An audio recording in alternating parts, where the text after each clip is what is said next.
Et c'est parti pour une nouvelle série de 10 questions sur le code de la route. Pour réussir l'examen officiel, vous devrez faire au maximum 5 fautes sur les 40 questions qui vous seront posées. Alors concentrez-vous pour bien répondre au plus de questions possibles. Avant de commencer, vous pouvez cliquer sur le lien en description pour faire partie de nos inscrits sur notre liste email. Vous recevrez des emails pour vous avertir qu'une nouvelle vidéo est en ligne, comme celle d'aujourd'hui. J'essaye aussi de vous écrire un email une fois par semaine où je me laisse une liberté sur les sujets abordés. Des actualités sur la chaîne YouTube, des actualités sur le code de la route, une réduction sur un de nos produits ou tout autre sujet que j'ai envie de partager avec vous. Et aussi, je vous spoil un peu, mais nous vous préparons une formation vidéo pour préparer le code de la route en 7 jours. Elle doit sortir prochainement et nos inscrits email seront les premiers avertis. C'est bon, c'est fait? Très bien, et c'est parti pour les questions. Première question. Je suis stationné. Je peux descendre immédiatement de mon véhicule. Oui, réponse A. Non, réponse B.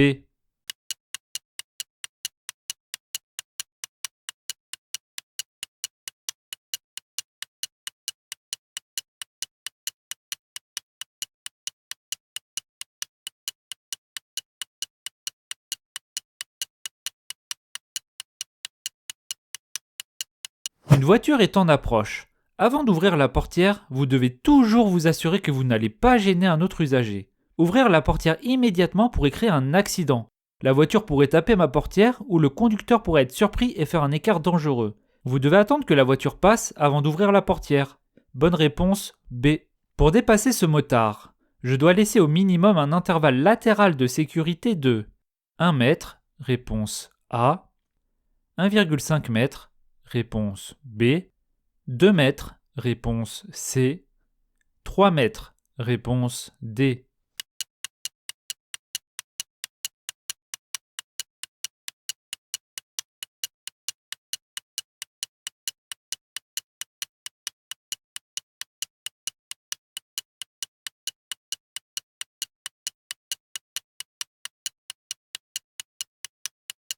Pour dépasser un deux roues en agglomération, je dois laisser un écart minimal d'1 mètre. Retenez bien cette valeur de 1 mètre en agglomération, elle est très importante.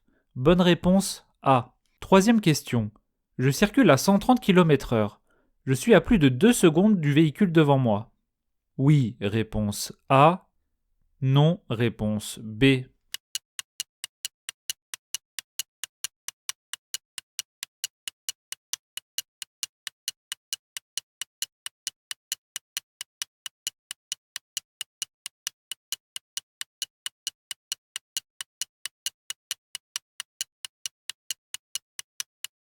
Sur autoroute à 130 km/h, deux bandes d'arrêt d'urgence vous permettent de savoir que vous êtes bien à plus de 2 secondes du véhicule qui vous précède. Ici, le véhicule devant vous est bien distant d'au moins 2 bandes d'arrêt d'urgence. Bonne réponse A. Quatrième question. La signalisation m'autorise à m'arrêter pour faire descendre un passager. Oui, réponse A. Non, réponse B.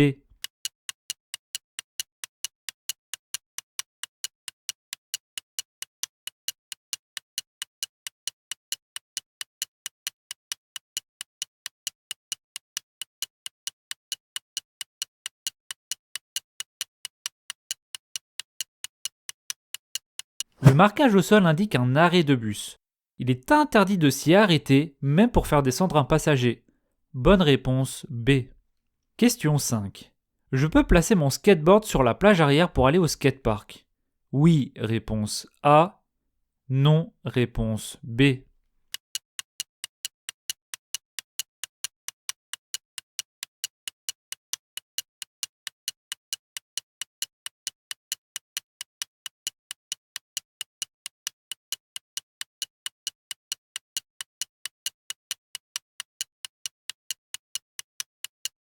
Le chargement du véhicule ne doit pas gêner la visibilité du conducteur et ne pas présenter de risque en cas de freinage violent.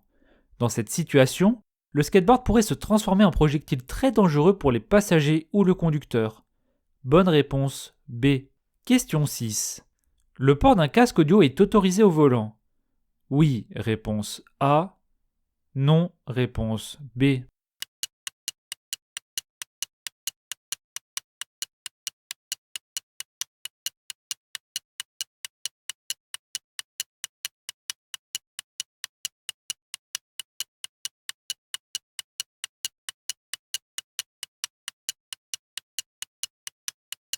Le port du casque audio est strictement interdit lors de la conduite. Bonne réponse B. Question 7. Je peux dépasser ce bus? Oui, réponse A. Non, réponse B.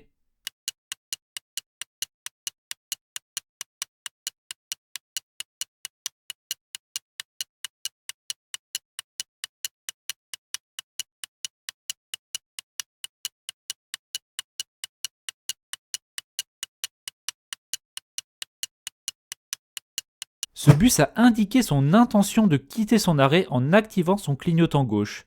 Il faut ralentir ou s'arrêter pour le laisser partir. Bonne réponse B. Question 8. Certaines maladies peuvent entraîner une restriction temporaire ou définitive du permis de conduire. Oui, réponse A. Non, réponse B.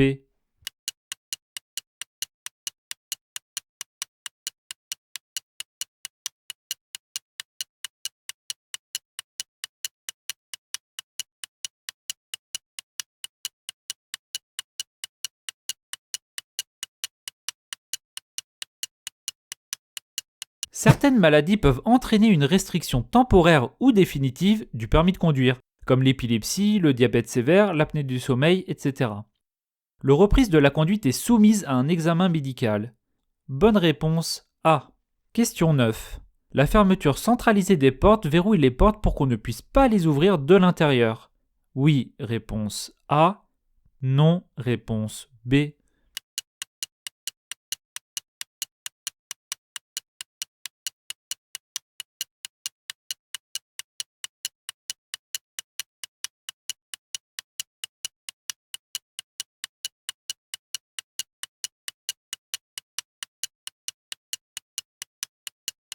La fermeture centralisée des portes verrouille les portes pour l'extérieur. Bonne réponse B.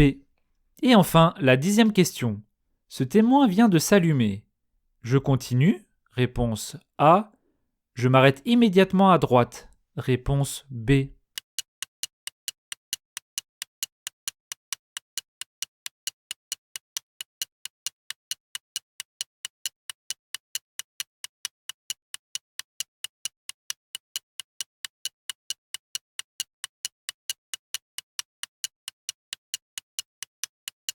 Lorsque ce voyant s'allume, il reste encore une autonomie d'au moins 50 km.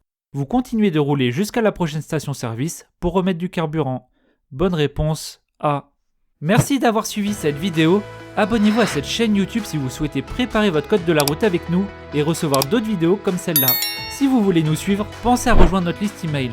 Le lien pour vous inscrire est en description. Bye!